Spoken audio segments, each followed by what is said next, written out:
might not come. If Allah subhanahu wa ta'ala is blessing you, He is given you, He's showing mercy to you, He's giving you chance after chance after chance. Come to the straight path, come to the straight path. If you continuously keep rejecting Him, He will sooner or later take your life. And then, there's no turning back. There's only one shot, there's only one chance to actually live this life. So we need to make sure that we get our priorities right.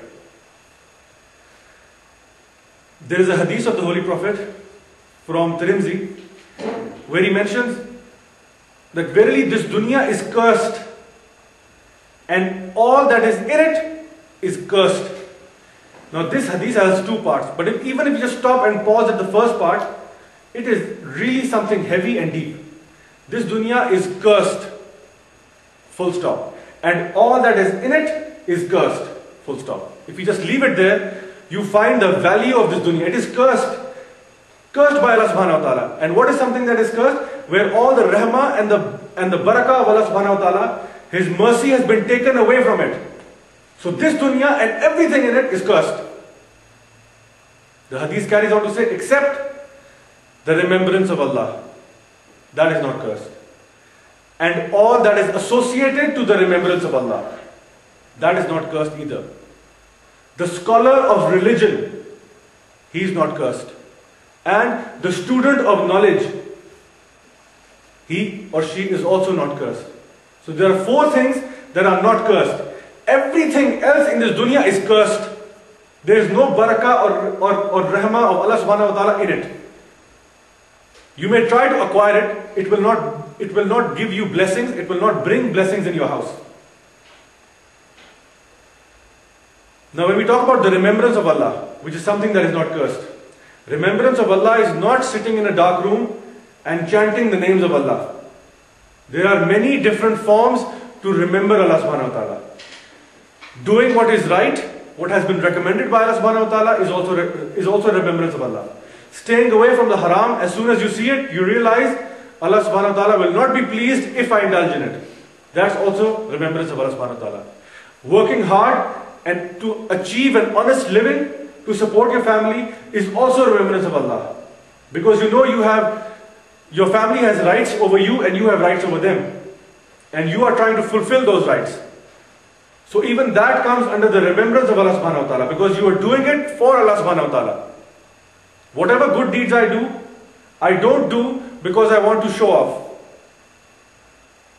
I want to build a hospital because I want people to remember my name after I'm dead. This is not for Allah subhanahu wa ta'ala, this is for you.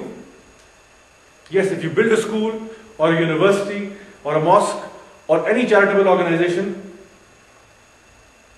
without your name in it, for the sake of Allah subhanahu wa ta'ala, yes, that is for Allah subhanahu wa ta'ala. So we need to be very clear on this, that everything else in this dunya is cursed apart from these four things that we have mentioned. And the fourth one, the student of knowledge. Look how blessed is a student of knowledge. The one who is trying hard and seeking hard to reach the truth. He too is blessed by Allah subhanahu wa ta'ala. Now there's another hadith narrated by Abu Huraira, where he says that the Holy Prophet mentioned that there will be a time when a man will wake up as a believer and go to bed as a kafir. People will sell their religion for a small amount of worldly good. A man will wake up as a believer and go to bed a kafir. In another narration, it also goes on to say that he will wake up a kafir and go to bed a believer. What does this really mean? If you think about it, the Holy Prophet, peace be upon him, is telling us that a time will come. It was not during the time of the Holy Prophet. He said a time will come when a man will wake up a believer, feeling all in high spirits that I am going to do righteous deeds today. And by night, he would be indulged in haram, in everything that is disliked by Allah subhanahu wa ta'ala. He will wake up as a kafir, engaging himself in bribery, in all the things that Allah subhanahu wa ta'ala doesn't like, earning haram rizq, and at night he will pray his isha and go to bed as a believer. This will be the state of affairs. And this seems to be the situation that we are in today. That people say that they are believers, but they are not in the same day. This is what we observe. A person going to a mosque is the same person cheating others, stealing, lying, and all those bad things.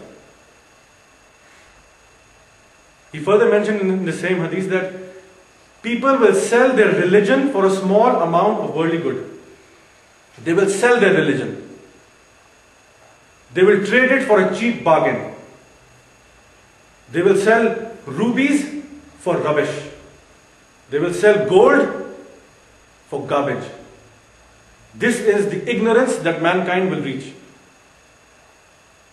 They will trade what is great for something which is extremely valueless, that has absolutely no value.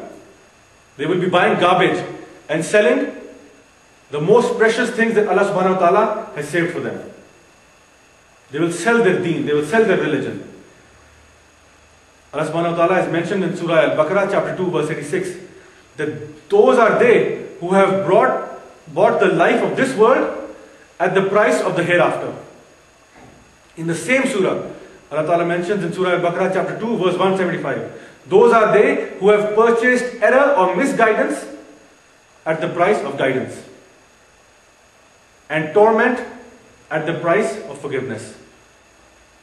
So you are literally engaged in purchasing misguidance, getting yourself in an astray path and giving the guidance away.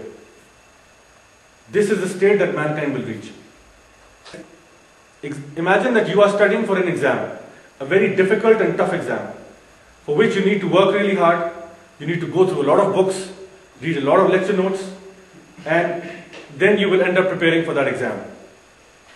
But then a person comes to you and he says, I can give you the paper that is going to come in your final exam. Or I can help you cheat in that exam and make sure you ace it. But what I would like from you is your car, your house, your clothes, and any and all income that you will earn throughout your life. Would you trade with him? Certainly not. A person would be a fool to trade with such a person and do such a bargain, where you give away so many things for something very small and cheap. You would rather say, I'd rather work hard and give this exam myself rather than give you everything I have and everything I will obtain in the future for this miserly and small, worthless prize. And this is what we do every single day. Allah subhanahu wa ta'ala has kept gardens for us in paradise. Things that we cannot even speak of, things we do not even know. Bounties of Allah subhanahu wa ta'ala that have not even been imagined lie in the hereafter. Yet we sign them off every single day for a miserable, worthless price in this dunya. That let me get some bribe out of this and I sign away my property in Jannah. Give the check away to the devil. Indulge in haram, sign away something else, one of the blessings of Allah subhanahu wa ta'ala, and throw it off. This is what the Holy Prophet warned us about, and this is what the Holy Quran warned us about. That this is what people will do. They will throw away a valuable, the most precious of prizes for something which is garbage and worthless. This is what we will do.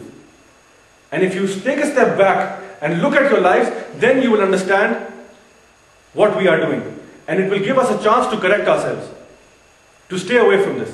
We have beautiful, plentiful bounties with Allah subhanahu wa ta'ala. The comparison is not even, you cannot even compare them.